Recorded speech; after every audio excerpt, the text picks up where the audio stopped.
நாம் இன்றைக்கி பார்க்க போகிறது 6 வகையான ஸ்நாக்ஸ் தான் பார்க்க போகிறோம். இது எல்லாமே பார்த்திங்கன்னா குழந்தைகளுக்கு ஈவினிங் ஸ்கூல் விட்டு வரும்போது கொடுக்கலாம், டீக்கு எடுத்துக்கலாம். இதில் ஒரு சிலது பிரேக்ஃபாஸ்ட்டாக கூட நீங்கள் சாப்பிட்லாம். முதல்ல கர்நாடகா ஸ்டைலில் போண்டா சூப்லேருந்து ஆரம்பித்து ரகடா சாட், ரொம்ப பர்ஃபெக்டான ப்ரோட்டீன் ரிச்சான ஸ்நாக்ஸ். அதுக்கப்புறமா வாழைக்காய் பஜ்ஜி பர்ஃபெக்டாக எப்படி பண்ணுறதுன்னு பார்க்கலாம். இதுக்கப்புறம் வாழைக்காய் கோலா உருண்டை, அதுவுமே பார்த்திங்கன்னா கொங்கு நாடு கிராமத்து ஸ்டைலில் பண்ண போகிறோம். ரொம்ப ஈஸியாகவும் முறுமுறுன்னு டேஸ்ட்டாகவும் இருக்கும். இதுக்கப்புறமா நம்ம பார்க்க போகிறது சோயாவில் ஒரு மஞ்சூரியன், ரொம்ப பர்ஃபெக்டாக ஆனியன் பஜ்ஜி. இதுக்கு எல்லாம் முதல்ல ரகடா சாட் எப்படி பண்ணுறதுன்னு ஸ்ட்ரீட் ஸ்டைலில் ரொம்ப ஹெல்த்தியான ஒரு பட்டாணி சாட்டு தான் பார்க்க போகிறோம்.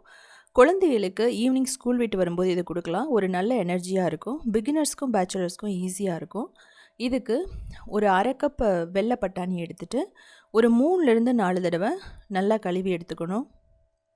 இல்லை பச்சை பட்டாணி கூட நீங்கள் போடலாம். இல்லைங்கிற பட்சத்தில் இதை ஒரு 8 மணி நேரம் நீங்கள் ஊற வச்சிடலாம். இல்லைனா நைட் ஃபுல்லாக கூட நீங்கள் ஊற வச்சு எடுத்து வச்சுக்கலாம். இதை தண்ணியை கம்ப்ளீட்டாக வடித்ததுக்கப்புறமா ப்ரெஷர் குக்கரில் போட்டுட்டு ஒரு உருளைக்கிழங்கு, தண்ணி, அதுக்கப்புறம் பே லீஃபும் பட்டையும் போட்டுக்கலாம். உப்பு, மஞ்சள் தூள், இவ்வளோ தான் இதுக்கு தேவையானது. இதை மூடி ஒரு 5லேருந்து 6 விசில் விட்டுட்டிங்க அப்படின்னா ரொம்ப பர்ஃபெக்டாக வெந்துடும். ஸோ அவ்வளோதான். இதுக்கப்புறம் இதை ஒரு சிம்பிளான ஒரு கிரேவி பண்ணுவோம். அதுக்கப்புறம் மேலே தக்காளி, வெங்காயம் எல்லாம் தூவும். இப்போ இதில் இருக்கிற அந்த பட்டையும் பே லீஃபையும் எடுத்துருங்க. இது இல்லாமல் கூட நீங்கள் செய்யலாம். பட் இது போடும்போது ஒரு நல்ல ஃப்ளேவர் கிடைக்கும். இப்போது உருளைக்கிழங்கை தனியாக எடுத்துக்கலாம். இப்போ புளியை நல்லா சுடுதண்ணி ஊற்றி ஒரு 5 நிமிஷம் ஊற வச்சுடுங்க. ஸோ இப்போ பாருங்கள், நமக்கு விசிலும் வந்துருச்சு. புளி 5 நிமிஷம் நல்லா ஊறிடுச்சு. இப்போ இதை நல்லா பிழிஞ்சு எடுத்துக்கலாம். இப்போ ஒரு பேனில் போட்டுட்டு உப்பு, மிளகாய்த்தூள், அதுக்கப்புறம் ரோஸ்ட் பண்ண ஜீரகத்தூள், கொஞ்சம் பிங்க் சால்ட்டு, பெருங்காயம், அதுக்கப்புறம் வெல்லம் ஒரு 3 டேபிள் ஸ்பூன் போட்டுக்கலாம். இது நல்லா திக்காகி சிரப் மாதிரி வரணும். அந்த அளவுக்கு நம்ம குக் பண்ணோம். கிட்டத்தட்ட ஒரு 5 நிமிஷம் தான் ஆகும். மீடியம் ஃப்ளேமில் வச்சிங்க அப்படின்னா ஈஸியாக ரெடி ஆகிடும். இது பார்த்தீங்க அப்படின்னா எல்லா சாட்டுக்குமே இது பர்ஃபெக்டான ஒரு ரெசிபின்னு சொல்லலாம். இந்த மாதிரி கன்சிஸ்டன்சி இருந்ததுன்னா எடுத்து அப்படியே தனியாக வச்சுடுங்க. இப்போது க்ரீன் சட்னி, அதுக்கு பச்சை மிளகாய், இஞ்சி, புதினா, கொத்தமல்லி, கொஞ்சம் லெமன் ஜூஸ், கொஞ்சம் உப்பு, அதுக்கப்புறம் சுகர் போடுவோம். ரோஸ்டட் கியூமின் பவுடர் கூட நீங்கள் போட்டுக்கலாம். சாட் மசாலா உங்கள்கிட்ட இருந்ததுன்னா நீங்கள் போட்டுக்கலாம். இந்த லெமன் போடுறதுனால அது கலர் மாறாது, இல்லைனா ப்ரௌன் ஆகிடும் உங்களுக்கு. நம்ம அரைச்சி வச்ச உடனே கொஞ்சம் மட்டும் தண்ணி ஊற்றிடுங்க. கொஞ்சம் திக்காக வேணும் நமக்கு. இப்போது பேனில் 2 டேபிள் ஸ்பூன் எண்ணெய் போட்டு ஜீரகம் போட்டுக்கலாம். ஜீரகம் போட்டு அது நல்லா பொரிஞ்சு வரும்போது ஒரு வெங்காயம் சின்ன சின்னதாக கட் பண்ணி போட்டுக்கலாம். பச்சை மிளகாய் 1 இல்லைனா 2 உங்கள் காரத்துக்கு ஏற்ற மாதிரி நீங்கள் போட்டுக்கலாம். இதை நல்லா வதக்கணும். இதுக்கப்புறமா இஞ்சி பூண்டு பேஸ்ட்டு போடுவோம். இல்லை துருவி கூட போட்டுக்கலாம். அதையும் நல்லா வதக்குங்க.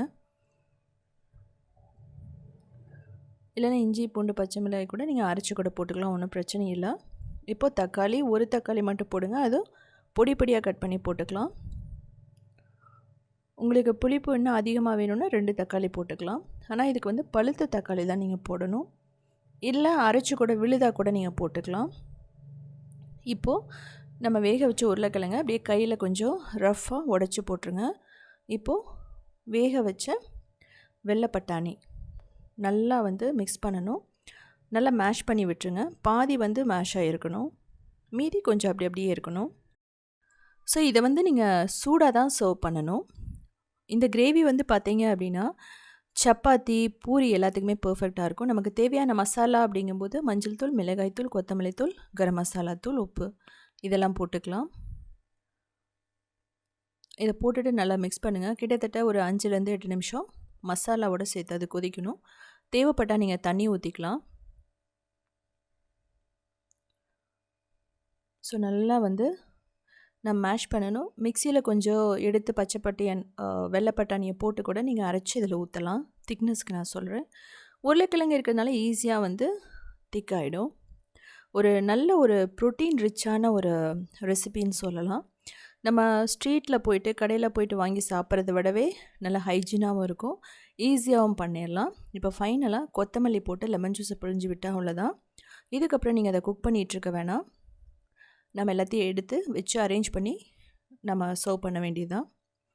இப்போ உங்களுக்கு பார்த்தாவே தெரியும் என்னென்ன இருக்குன்னு. அந்த நம்ம பண்ணி வச்ச வெள்ளைப்பட்டாணி கிரேவி, ஓமப்பொடி, அதுக்கப்புறம் க்ரீன் சட்னி, கொஞ்சம் வெங்காயம், தக்காளி, கொத்தமல்லி பொடி பொடியாக கட் பண்ணி வச்சது, அதுக்கப்புறம் டேமரின் சட்னி. இப்போது நல்லா சூடாக 2 கரண்டி ஊற்றிக்கலாம் பட்டாணி கிரேவியை. ஸோ இதுக்கு மேலே நம்ம ரெடி பண்ணி வச்சுருந்த புளி சட்னி, அதாவது டேமரின் சட்னி, க்ரீன் சட்னி, புதினா கொத்தமல்லி சட்னி, அதுக்கப்புறம் ஓமப்பொடி, வெங்காயம், தக்காளி, அதுக்கப்புறமா கொத்தமல்லி. சாட் மசாலா இருந்ததுன்னா கொஞ்சம் நீங்கள் தூவிக்கலாம், அது ஆப்ஷனல் தான். ஏன்னா ஆல்ரெடி நம்மளுக்கு ஃபுல்லாக ஃப்ளேவர் இருக்குது, அதனால் ரொம்ப நம்ம ஆட் பண்ணி காம்ப்ளிகேட் பண்ண வேணாம். வேணால் மாதுளம்பழம் வேணால் நீங்கள் கொஞ்சம் தூவலாம், கேரட்டும் மாதுளம்பழம் அதே ஆப்ஷனல் தான். இந்த ரகடா சாட் வந்து பார்த்தீங்க அப்படின்னா நம்ம கடையில் பண்ணுறதை விடவே இது ரொம்ப டேஸ்ட்டாக இருக்கும். நம்ம வீட்டில் பண்ணுறதுனால நல்லா ஹைஜீனிக்காகவும் நம்ம பண்ணுவோம். இதுக்கப்புறமா நம்ம பார்க்க போகிறது கர்நாடகா ஸ்டைலில் ஒரு போண்டா சூப் தான். அதுவும் வந்து பார்த்திங்கன்னா ஈஸியாக பண்ணிடலாம், ஹெல்த்தியானது கூட. எப்படி பண்ணுறது பார்த்தீங்க அப்படின்னா கர்நாடகா ஸ்பெஷல்னு சொல்லலாம். வின்டர் சீசனில் நல்லா குளிராக இருக்கிற டைமில் இது குழந்தைகளுக்கு கொடுக்கலாம், இல்லை அப்படின்னா ஸ்கூல் விட்டு வந்ததுக்கப்புறம் கொடுக்கலாம், ரொம்ப பர்ஃபெக்டாக இருக்கும். அது மட்டும் இல்லாமல் இது வந்து பிகினர்ஸாக இருக்கட்டும், பேச்சுலர்ஸ் எல்லாத்துக்குமே ஒரு ஈஸியான ரெசிபின்னு சொல்லலாம். நல்லா ஸ்பாஞ்சியாக இருக்கிற போண்டாவை நல்ல சூடான சூப்பில் போட்டு சாப்பிடும்போது அவ்வளோ சூப்பராக இருக்கும். நம்ம மெதுவடைக்கு பண்ணுற மாதிரியே தான் நம்ம எல்லா ப்ரொசீஜரும் பண்ணுவோம். அது மட்டும் இல்லாமல் சூப் அப்படிங்கிறது ரொம்ப சிம்பிளான ப்ரொசீஜர் தான்.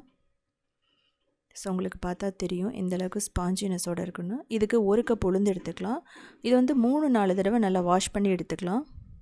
ஸோ இதில் நீங்கள் முழு உளுந்து போட்டால் ரொம்ப நல்லாயிருக்கும். இதை வந்து கிட்டத்தட்ட ஒரு 2-3 மணி நேரம் நம்ம நல்லா ஊற வச்சிடலாம்.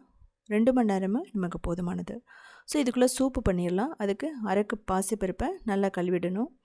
இதை வந்து ரோஸ்ட் பண்ணணும்னு அவசியம் இல்லை. கழுவினதுக்கப்புறமா தேவையான அளவு தண்ணி ஊற்றணும். கிட்டத்தட்ட 2 கப் தண்ணி ஊற்றிக்கலாம். அதுக்கப்புறம் நம்ம சூப் வைக்கும்போது எக்ஸ்ட்ரா தண்ணி ஊற்றிக்கலாம். இதில் மஞ்சள் தூள் போடுவோம், தக்காளி அவ்வளோதான். ஒரு தக்காளியை பொடி பொடியாக கட் பண்ணி போட்டுட்டு மஞ்சள் தூள் போட்டுக்கலாம். நல்லா மிக்ஸ் பண்ணிவிடுங்க. இதில் வந்து நம்ம உப்பு போடணும்னு அவசியம் இல்லை, நம்ம கடைசியாக பார்த்துட்டு தான் நம்ம போடுவோம். இதை வந்து மூடி கிட்டத்தட்ட ஒரு 4 விசில் விட்டுறலாம், நல்லா வெந்துடும். இது வந்து பார்த்திங்க அப்படின்னா மீடியம் ஃப்ளேமில் வச்சு நீங்கள் வந்து குக் பண்ணலாம், இல்லை ஓப்பனில் கூட நீங்கள் வேக வைக்கலாம். உங்களுக்கு டைம் இருந்துச்சு அப்படிங்கிற பட்சத்தில் நீங்கள் அப்படி வேக வைக்கலாம். இப்போது நல்லா மசிச்சு விட்டுக்கணும், இது வந்து ரொம்ப முக்கியம். பருப்பாக இருக்கக்கூடாது. இதுக்கப்புறம் 2 டேபிள் ஸ்பூன் எண்ணெய் போட்டுக்கலாம், கடுகு, அதுக்கப்புறம் ஜீரகம், இதுக்கப்புறம் கறிவேப்பிலை, பச்சை மிளகாய், வரமிளகாய் கூட நீங்கள் போட்டுக்கலாம். பெருங்காயம் ஒரு 1/2 டீஸ்பூன் போட்டுக்கலாம். மஞ்சள் தூள் நல்லா ஃபஸ்ட்டு மிக்ஸ் பண்ணுங்கள். ஸோ இதில் நம்ம வெஜிடபிள்ஸ் எல்லாம் எதுவும் போட மாட்டோம், தேவைப்பட்டால் நீங்கள் கேரட் போட்டுக்கலாம். இப்போது அந்த பாசிப்பருப்பை மசிச்சு வச்சதை இதில் ஊற்றிடுறோம். அதுக்கப்புறம் மற்ற வச்சு நீங்கள் நல்லா மசிச்சு விட்டுக்கலாம், லோ ஃப்ளேம் வச்சு. இது நல்லா கொதிக்கணும். இதில் தேவையான அளவு நம்ம தண்ணி ஊற்றிடணும். நம்ம இந்த சூப் அப்படிங்கிறது வந்து எப்படி இருக்கணும்னா சூப் கன்சிஸ்டன்சியில் தான் இருக்கணும், அதாவது ஒரு மோர், திக்கான மோர் மாதிரி இருக்கணும். நீங்கள் அப்பப்போ மூடி வச்சு குக் பண்ணுங்கள். இல்லை பெருசாக கரம் மசாலாலாம் நம்ம எதுவுமே போட மாட்டோம், சிம்பிளான மசாலா பொடி தான். இப்போது இதுக்கு தேவையான உப்பு போட்டுக்கலாம். நீங்கள் பார்த்து போடணும், ஏன்னா போண்டாலையும் நமக்கு உப்பு இருக்கும். ஸோ இதுக்கப்புறம் இதில் நம்ம தண்ணி ஊற்றிட்டு கொஞ்சம் மட்டும் மிளகு பொடி, அதுக்கப்புறம் கொஞ்சம் ரோஸ்ட் பண்ண ஜீரகத்தூள், அப்புறம் ஒரு 2 டேபிள் ஸ்பூன் துருவன தேங்காய், கொஞ்சம் கொத்தமல்லி, அவ்வளோதான். ரொம்ப பர்ஃபெக்டாக நமக்கு ரெடி ஆகிடுச்சு. நீங்கள் முன்னாடியே வந்து தண்ணியெல்லாம் வேணும்னா எக்ஸ்ட்ரா ஊற்றிடணும், அதுக்கப்புறம் ஊற்றக்கூடாது. ஸோ இது பாருங்கள் நல்லா கொதிக்குது. இதுக்கு கடைசியாக ஒரு அரை லெமன் ஜூஸ் மட்டும் போட்டுருங்க, நல்லா புளிப்பாக இருக்கும் சூப். அப்போ தான் அதுக்குன்னு ஓவர் புளிப்பாலாம் இருக்காது, அதுக்கேற்ற மாதிரி பர்ஃபெக்டாக இருக்கும். லெமன் ஜூஸை புளிஞ்சதுக்கப்புறம் நீங்கள் வந்து குக் பண்ணக்கூடாது, அவ்வளோதான். இதில் வந்து நீங்கள் துவரம்பருப்பெல்லாம் போட வேணாம், பாசிப்பருப்பு மட்டுமே வச்சு பண்ணுறது. ஸோ இதை எடுத்து தனியாக வச்சிடலாம். 2 மணி நேரத்துக்கு அப்புறமா பார்த்தீங்க அப்படின்னா உளுந்து நல்லா ஊறிடுச்சு. இப்போது தண்ணியை கம்ப்ளீட்டாக வடிச்சிடணும். வடிச்சிட்டு நம்ம எப்பவும் போல் மெதுவடைக்கு அரைக்கிற மாதிரியே அரைக்கலாம். கொஞ்சம் கொஞ்சமாக தண்ணி ஊற்றிட்டு நான் கிரைண்டரில் தான் நான் அரைக்க போகிறேன். நீங்கள் என்ன பண்ணிக்கலாம் அப்படின்னா மிக்சியில் கூட நீங்கள் அரைக்கலாம். மிக்சியில் அரைக்கும்போது நீங்கள் என்ன பண்ணணுன்னா இந்த மாவை 1 மணி நேரத்துக்கு அப்புறம் அப்படியே எடுத்து ஃப்ரிட்ஜில் வச்சுருங்க. அப்போ நல்லா சில்லுன்னு இருக்கும். மிக்சியில் போட்டு அரைக்கும்போது அது சூடாகாது, நல்லா ஃப்ளஃபியாக வரும். இல்லைனா என்ன பண்ணலான்னா கொஞ்சம் ஐஸ் க்யூப்ஸ் கூட போட்டுக்கலாம். இல்லை அப்படிங்கிற பட்சத்தில் நீங்கள் இந்த உளுந்து மாவு ஊற வைக்கும்போதே ஒரு 2 டேபிள் ஸ்பூன் அரிசி போட்டு ஊற வச்சுடுங்க. ஸோ அப்படியும் பண்ணலாம்.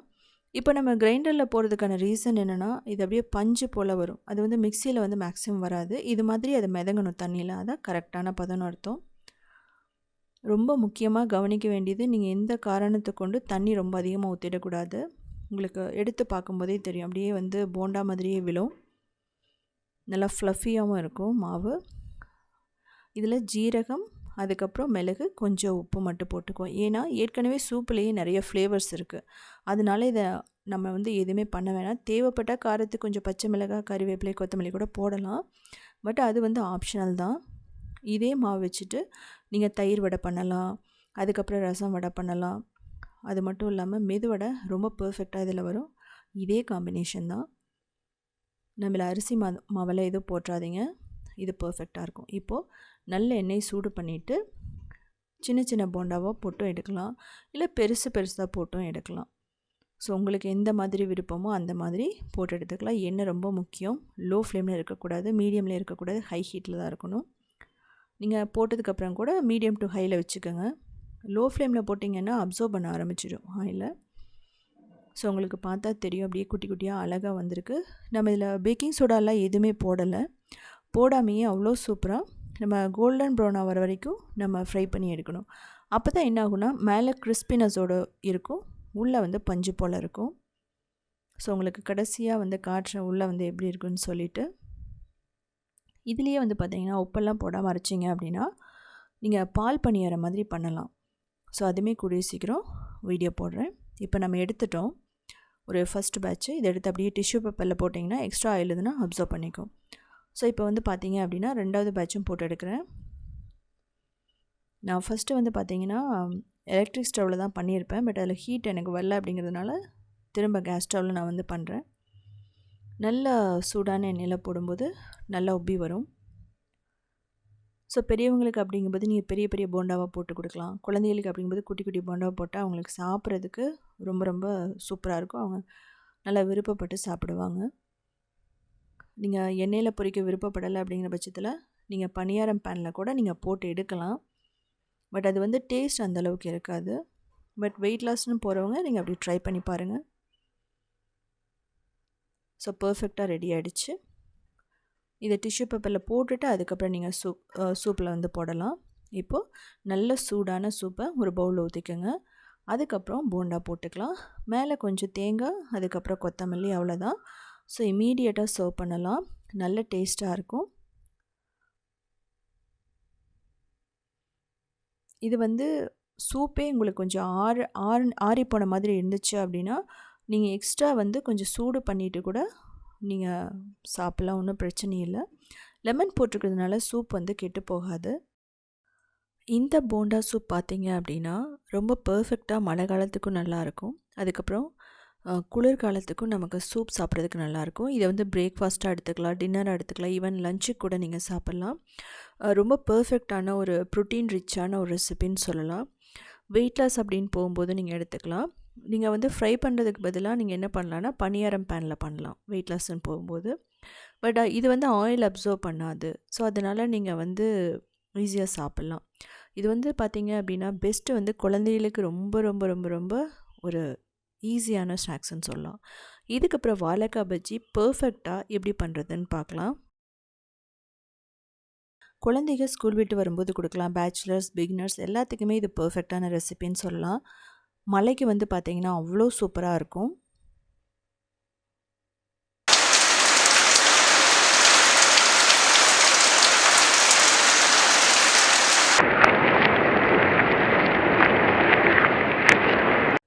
ஸோ இங்கே பெங்களூரில் வந்து பார்த்தீங்க அப்படின்னா 2 நாளாக மழை நிற்கவே இல்லை. அதுவும் ஈவினிங் டைமில் மழைக்கு இது வந்து ரொம்ப பர்ஃபெக்டாக இருக்கும். இதுக்கு 1/2 கப் கடலை மாவு எடுத்துக்கலாம். நல்லா மிக்ஸ் பண்ணிக்கோங்க கட்டி இல்லாமல்.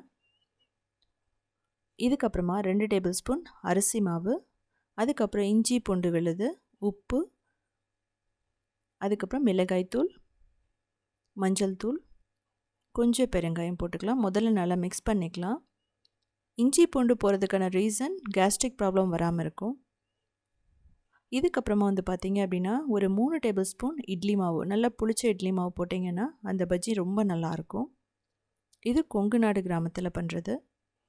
இதுக்கப்புறமா தேவையான அளவு தண்ணி ஊற்றிட்டு ரொம்ப தின்னாக கரைச்சிடாதீங்க.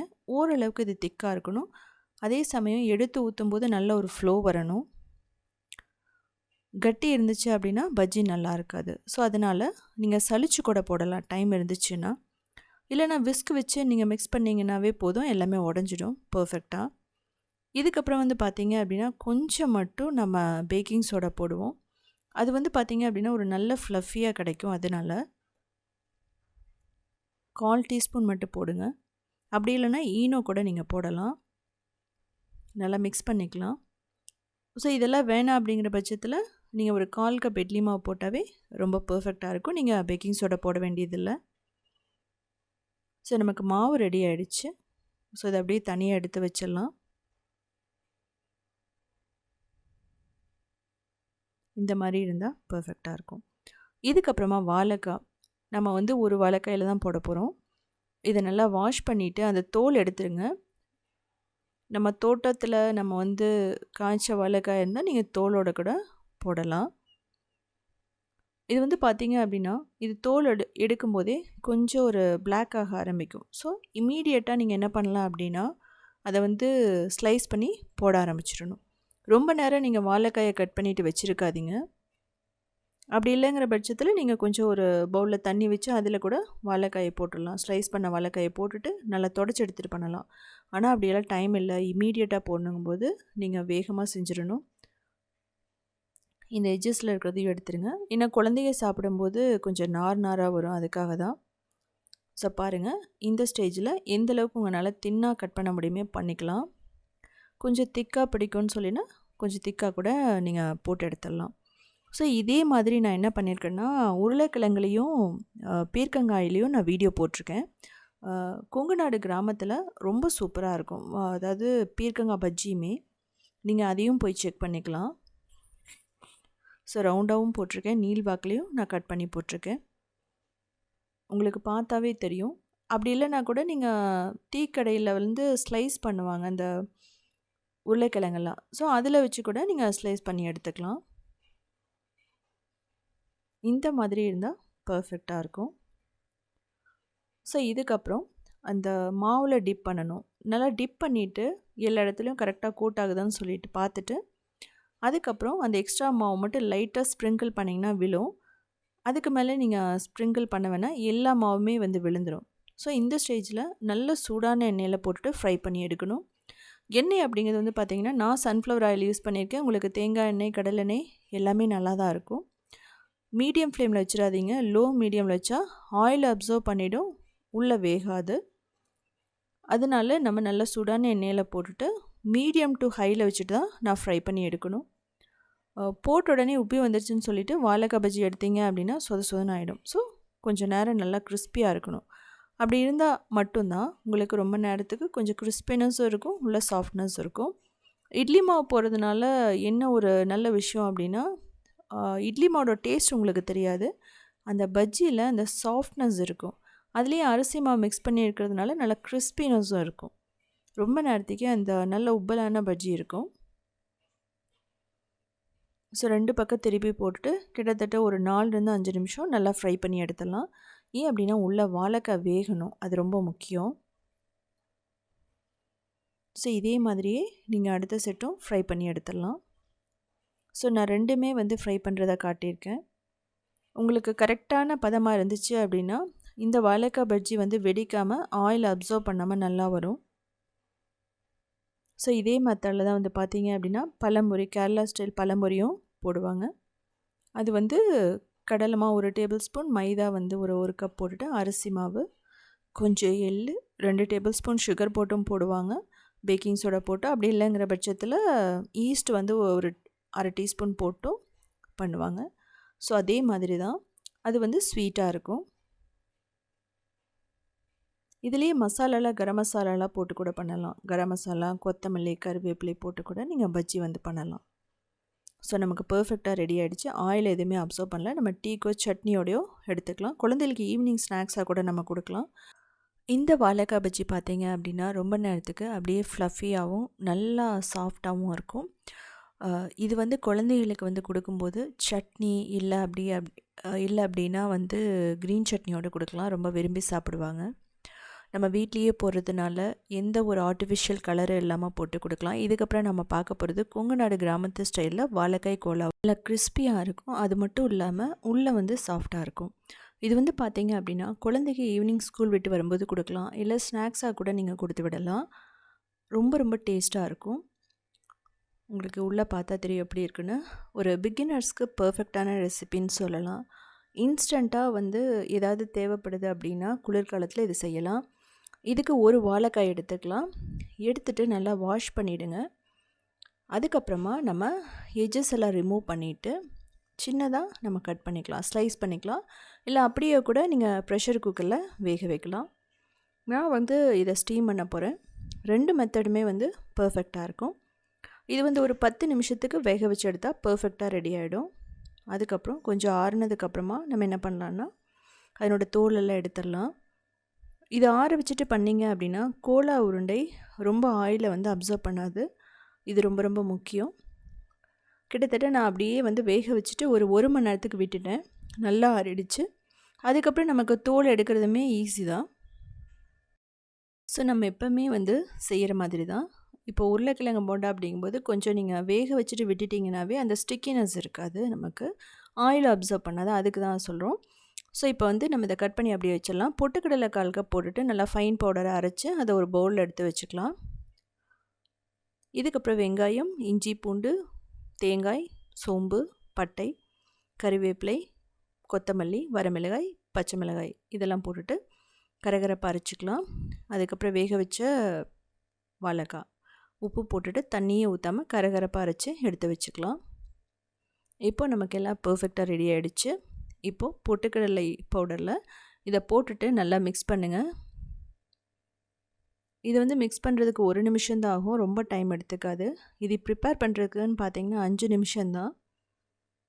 ஸோ வேக வைக்கிற டைம் மட்டும்தான் உங்களுக்கு அதிகமாகும். அதே வந்து ப்ரெஷர் குக்கர் அப்படிங்கும்போது ஒரே ஒரு விசில் விட்டால் போதும், பர்ஃபெக்டாக வெந்துடும். ஸோ இப்போது நமக்கு அந்த மிக்சர் ரெடி ஆகிடுச்சு. இப்போ கொஞ்சம் ஆயில் தடவிட்டு ஓரளவுக்கு மீடியம் சைஸ் பால்ஸாக நம்ம பிடிச்சு வச்சுக்கலாம். ஒரு கிராக் இல்லாமல் நல்லா ஸ்மூத்தாக இருக்கிற மாதிரி பண்ணினீங்க அப்படின்னா பர்ஃபெக்டாக இருக்கும். இதே வந்து நான் வாழைக்காயில் பண்ணியிருக்கேன். நான்வெஜ்ஜில் நம்ம மட்டன், சிக்கன் எதில் வேணாலும் நீங்கள் பண்ணலாம். அது மட்டும் இல்லாமல் சோயாவில் பண்ணலாம், பன்னீரில் பண்ணலாம், உருளைக்கிழங்கு எல்லாத்துலேயுமே பண்ணலாம்.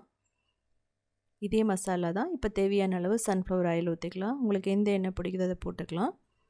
இப்போது இந்த பால்ஸ் எல்லாம் போட்டுட்டு நல்லா சூடான எண்ணெயில் நல்லா கோல்டன் ப்ரௌனாக கிறிஸ்பியாக வரணும். அது வரைக்கும் நம்ம ஃப்ரை பண்ணணும். கிட்டத்தட்ட மீடியம் ஃப்ளேம்லேயே வச்சுக்கோங்க. ரொம்ப லோவில் வைக்க வேணாம்.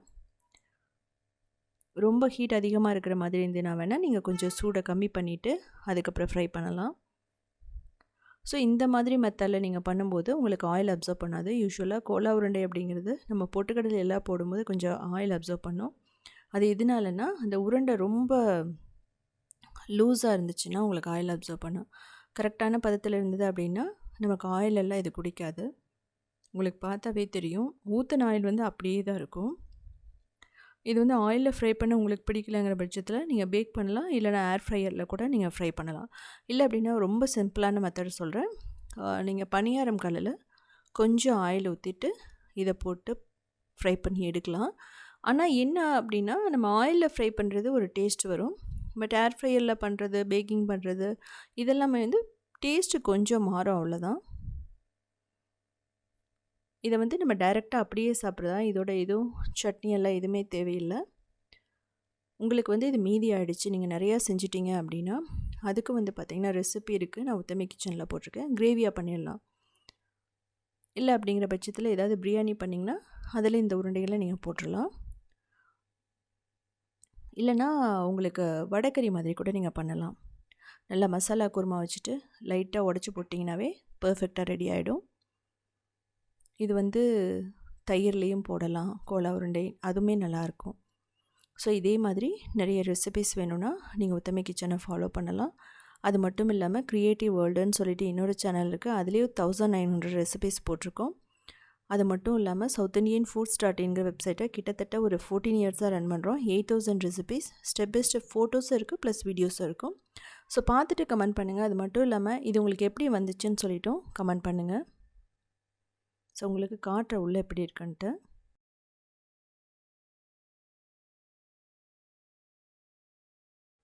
இதுக்கப்புறமா நம்ம பார்க்க போகிறது ரொம்ப யூனிக்கான சோயாவில் வந்து எப்படி மஞ்சூரியன் பண்ணுறதுன்னு பார்க்கலாம். ரொம்ப உடனடியாக பண்ணக்கூடிய ஒரு ஸ்நாக்ஸ்ன்னு சொல்லலாம். குழந்தைகளுக்கு ரொம்ப பிடித்தமானது. இதில் பண்ணிடலாம். பிகினர்ஸ்க்கு பர்ஃபெக்டாக இருக்கும். ஒரு பவுலில் தண்ணி எடுத்துகிட்டு உப்பு போட்டு 1 கப் சோயா போட்டு ஒரு 5 நிமிஷம் நல்லா கொதிக்க வைக்கணும். இதுக்கப்புறமா தண்ணியை கம்ப்ளீட்டாக வடிச்சிட்டு நல்லா பிழிஞ்சு எடுத்துக்குங்க. தண்ணியே இருக்கக்கூடாது. இதில் 3 டேபிள் ஸ்பூன் மைதா, 2 டேபிள் ஸ்பூன் அரிசி மாவு போட்டுக்கலாம். அரிசி மாவு பிடிக்கலன்னா நீங்கள் கார்ன்ஃப்ளவர் கூட போட்டுக்கலாம். கொஞ்சம் மிளகாத்தூள், இதெல்லாம் ஆப்ஷனல் தான். உப்பு போட்டுட்டு நல்லா மிக்ஸ் பண்ணிக்கோங்க. மிளகாத்தூள் அதிகமாக நீங்கள் சாப்பிடுவீங்க அப்படின்னா, ஸ்பைஸியாக அதிகமாக சாப்பிடுவீங்கன்னா எக்ஸ்ட்ரா 2 டேபிள் ஸ்பூன் கூட நீங்கள் போட்டுக்கலாம். இதுக்கப்புறமா தண்ணியை கொஞ்சம் கொஞ்சமாக ஸ்ப்ரிங்கிள் பண்ணிவிட்டு நல்லா அந்த மாவு சோயாவில் ஒட்டுற மாதிரி நீங்கள் பிசைஞ்சு எடுத்துக்கணும். அப்படி இல்லைன்னா ஆயிலில் போடும்போது உங்களுக்கு என்ன ஆகும்னா வெளியே தெறிக்க ஆரம்பிக்கும், ஆயிலை கொஞ்சம் அப்சர்வ் பண்ண பார்க்கும். ஸோ அதனால் இந்த ஸ்டெப் வந்து ரொம்ப முக்கியம். பர்ஃபெக்டாக ரெடி ஆகிடுச்சு. இதை வந்து நம்ம ஃப்ரை பண்ணிடலாம். நான் டீப் ஃப்ரை பண்ண போகிறேன். உங்களுக்கு வந்து ஏர் ஃப்ரை இருந்தது அப்படின்னா ஏர் ஃப்ரையரில் கூட நீங்கள் பண்ணிக்கலாம். நல்லா சூடான எண்ணெயாக இருக்கணும். சன்ஃப்ளவர் ஆயில் வந்து கரெக்டாக இருக்கும். நல்லா கிறிஸ்பியாக கோல்டன் ப்ரௌன் ஆகிற வரைக்கும் நம்ம ஃப்ரை பண்ணி எடுக்கணும். அப்படி கிறிஸ்பினஸ் இருந்தால் தான் மஞ்சூரியன் வந்து நம்ம பண்ணும்போது ரொம்ப நேரத்துக்கு வந்து சொதன்னு ஆகாமல் இருக்கும். நீங்கள் ஹைலியே வச்சுட்டு ஃப்ரை பண்ணலாம். மீடியம் டு ஹை தான் பர்ஃபெக்டாக இருக்கும். ஸோ இதே நீங்கள் என்ன பண்ணலாம் அப்படின்னா, சோயாவை மிக்சியில் அரைச்சிட்டு கொஞ்சம் அரிசி மாவு, மைதா மாவு, கொஞ்சம் ஸ்பைசஸ் எல்லாம் போட்டு நீங்கள் பால் மாதிரி பண்ணிவிட்டு அப்படியும் நீங்கள் ஃப்ரை பண்ணலாம். கொஞ்சம் கேரட், கேப்சிகம், அதுக்கப்புறமா முட்டைக்கோஸ் எல்லாம் போட்டும் பண்ணலாம். அது வந்து ஒரு மெத்தட் ரொம்ப நல்லாயிருக்கும். இதுலேயே வந்து பார்த்திங்க அப்படின்னா சோயாவில் கோலா உருண்டை பண்ணலாம்.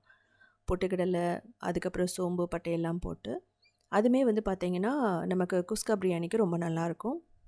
இப்போ நம்ம எல்லாம் ஃப்ரை பண்ணி எடுத்துகிட்டு ஒரு டிஷ்யூ பேப்பரில் போட்டுடலாம். ஆயிலெல்லாம் இதை அப்சர்வ் பண்ணாது, ஏன்னா அரிசி மாவெல்லாம் போட்டிருக்கோம், மைதா நல்லா கொட்டாயிருக்கும். இதுக்கப்புறம் 2 டேபிள் ஸ்பூன் எண்ணெய், பூண்டு, பச்சை மிளகாய், வெங்காயம், நீங்கள் கேப்சிகம் கூட கட் பண்ணி போட்டுக்கலாம். ஸோ இது தனியாகவே சாப்பிட்லாம். உப்பு போட்டுக்கலாம் கொஞ்சம். நல்லா மிக்ஸ் பண்ணுங்கள். ஸோ கரம் மசாலா, அதுக்கப்புறம் மிளகாத்தூள் ஆப்ஷனல் தான். நான் சோயா வந்து ஊற்றுறேன் ஒரு 2 டேபிள் ஸ்பூன். அதுக்கப்புறம் green chilli sauce, red chilli sauce, tomato sauce, இதெல்லாமே போட்டுக்கலாம். ஒரு 2 டேபிள் ஸ்பூன் போட்டிங்கன்னா ரொம்ப பர்ஃபெக்டாக இருக்கும். இதுதான் வந்து பார்த்திங்கன்னா அந்த மஞ்சூரியனுக்கு நல்ல ஒரு திக்கான சாஸ். இப்போ கார்ன்ஃப்ளவர் ஸ்லரி வந்து ஒரு 3 table spoon, 1 table spoon cornflour போட்டு ஒரு 4 டேபிள் ஸ்பூன் தண்ணி ஊற்றினீங்கன்னா பர்ஃபெக்டாக ரெடி ஆகிடும். இப்போது நான் மிளகுத்தூளும் ஃப்ரை பண்ண சோயாவும் போடுறேன். ஸோ பர்ஃபெக்டாக நமக்கு ஒரு நிமிஷம் மிக்ஸ் பண்ணிங்கன்னா போதும், பர்ஃபெக்டாக ரெடி ஆகிடும். நீங்கள் க்ரீன் ஆனியன், ஸ்ப்ரிங் ஆனியன் இருந்தால் கூட மேலே தூவலாம், நல்லாயிருக்கும். கடைசியாக நம்ம பார்க்க போகிறது கொங்கு நாடு கிராமத்து ஸ்டைலில் 5 நிமிஷத்தில் பண்ணக்கூடிய ஒரு ஆனியன் போண்டா. இதுக்கு 2 வெங்காயம் எடுத்துக்கலாம், 2 இல்லைனா 3. இதுக்கப்புறமா ஓமம், பெருங்காயம், மஞ்சள் தூள், மிளகாய் தூள், கொத்தமல்லி தூள், கருவேப்பிலை, பச்சை மிளகாய், அதுக்கப்புறம் கடலை மாவு 1 கப், அரிசி மாவு ஒரு 3 டேபிள் ஸ்பூன் போட்டுக்கலாம். தேவையான அளவு நம்ம பின்னாடி வந்து நம்ம கடலை மாவு போடுவோம். முதல்ல மிக்ஸ் பண்ணுங்கள். ஃபஸ்ட்டு வெங்காயத்தோடு சேர்ந்து நல்லா மிக்ஸ் ஆகணும், ஏன்னா வெங்காயத்துலேயே தண்ணி இருக்கும். இப்போ தேவையான அளவு தண்ணி ஊற்றிட்டு பஜ்ஜி மாவு மாதிரி கொண்டு வந்துக்கலாம். இதுலேயே நீங்கள் கேப்சிகம் போடலாம், கேரட் போடலாம், ஈவன் பீட்ரூட் கூட நீங்கள் போட்டு பண்ணலாம். உருளைக்கிழங்கு எல்லாமே பர்ஃபெக்டாக இருக்கும். இது வந்து பார்த்திங்கன்னா முதல்ல தண்ணி விட்ட மாதிரி இருக்கும். அந்த சமயத்தில் நீங்கள் அரிசி மாவோ இல்லை கடலை மாவோ எக்ஸ்ட்ரா போட்டுக்கலாம், ஒரு 1/4 கப் போட்டுக்கலாம். இது வந்து உதிரி பக்கோடா மாதிரி இருக்கக்கூடாது. நான் ஏற்கனவே உதிரி பக்கோடாவும் போட்டிருக்கேன், நீங்கள் போய் பார்த்து தெரிஞ்சுக்கலாம். இது நல்லா வந்து கொஞ்சம் கையில் எடுக்கும்போது நம்ம உருட்டை மாதிரி வரணும், அந்த மாதிரி கொஞ்சம் இருக்கணும். கொஞ்சம் ஸ்டிக்கியாக இருந்தாலும் ஒன்றும் பிரச்சனை இல்லை. இது மிக்ஸ் பண்ணுறதுக்கு வந்து பார்த்திங்கன்னா 2 நிமிஷம்தான் ஆகும். எல்லாத்தையும் அப்படியே போட்டுட்டு அப்படியே எடுத்து போட்டு பண்ணுவோம். இல்லை பெருசாக வந்து நம்ம எக்ஸ்ட்ரா மாவெல்லாம் ரொம்ப நேரம் மிக்ஸ் பண்ண மாட்டோம். பிகினர்ஸ் கூட ஈஸியாக பண்ணிடலாம். இப்போது நான் கிறிஸ்பினஸ்க்காக இன்னும் 1 டேபிள் ஸ்பூன் அரிசி மாவு மட்டும் நான் போட்டிருக்கேன்.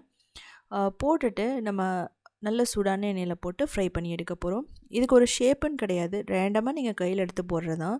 ஆனால் டேஸ்ட்டுன்னு வந்து பார்த்திங்கன்னா ரொம்ப செமையாக இருக்கும். சன்ஃப்ளவர் ஆயில் போட்டுக்கலாம். நம்ம இப்படி கொஞ்சம் கொஞ்சமாக போட்டு எடுத்துக்கலாம். இதுலேயே வந்து பார்த்திங்கன்னா உங்களுக்கு இன்னொரு வெரைட்டி சொல்கிறேன். கோதுமை மாவு, கடலை மாவு, அரிசி மாவு அதுவும் பண்ணலாம். கொங்குநாடு கிராமத்தில் ராகியில் பண்ணுவாங்க. ராகி அரிசி மாவு மட்டும் போட்டு பண்ணுவாங்க. நீங்கள் ராகியோடு சேர்த்து கொஞ்சம் கடலை மாவும் போட்டு பண்ணலாம். ஸோ உதிரி பக்கோடாவும் பண்ணலாம். அதுலேயே கொஞ்சம் வறுத்த கடலை போடுவோம், அதாவது பொட்டுக்கடலை போட்டும் பண்ணுவோம். கூடிய சீக்கிரமாக அந்த வீடியோவும் போடுறேன். இது நல்லா கிறிஸ்பியாக கோல்டன் ப்ரௌன் வர வரைக்கும் மீடியம் டு ஹையில் வச்சு ஃப்ரை பண்ணி எடுங்க. லோ ஃப்ளேமில் வைக்க வேணாம். இது வந்து ஆயிலெல்லாம் அப்சர்வ் பண்ணாது. அந்த வெங்காயத்தோட டேஸ்ட் தான் இதுக்கு ரொம்ப ரொம்ப ஒரு பர்ஃபெக்டான ஒரு ஃப்ளேவரை கொடுக்கும். இதில் முட்டைக்கோஸ் வேணுனாலும் நீங்கள் ஆட் பண்ணிக்கலாம், ஒன்றும் பிரச்சனை இல்லை. உங்களுக்கு நல்லா ரெடி ஆகிட்டுருக்கு. இது டைரெக்டாக டீயோடு எடுத்துக்கலாம், இல்லை அப்படின்னா கொஞ்சம் க்ரீன் சட்னியோடு எடுத்துக்கலாம். புதினா கொத்தமல்லி சட்னியோ இல்லை வந்து தேங்காய் சட்னியோ எடுத்துகிட்டா அவ்வளோ சூப்பராக இருக்கும்.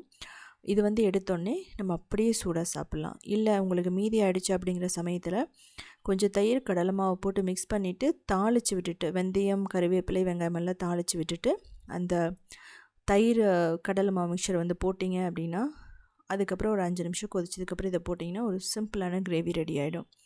அதான் வந்து நார்த் இந்தியாவில் கதி பக்கோடான்னு சொல்லுவாங்க. ஸோ அது நீங்கள் பண்ணிக்கலாம். இல்லை அப்படின்னா நீங்கள் என்ன பண்ணலான்னா சைதாப்பேட்டை வடகரி மாதிரி கூட நீங்கள் பண்ணலாம். அந்த வீடியோவும் உத்தமி கிச்சன் இருக்குது, நீங்கள் போய் பார்த்து தெரிஞ்சுக்கலாம். ஸோ பர்ஃபெக்டாக ரெடி ஆகிடுச்சு. இதே மாதிரி நிறைய ரெசிபீஸ் வேணும்னா நீங்கள் உத்தமி கிச்சனை ஃபாலோ பண்ணலாம். க்ரியேட்டிவ் வேர்ல்டுன்னு சொல்லிட்டு இன்னொரு சேனல் இருக்குது, அதுலேயே 1900 ரெசிபீஸ் போட்டிருக்கோம். அது மட்டும் இல்லாமல் சவுத் இந்தியன் ஃபுட் ஸ்டார்ட்ங்கிற வெப்சைட்டும் இருக்குது, நீங்கள் பார்த்துட்டு கமெண்ட் பண்ணுங்கள்.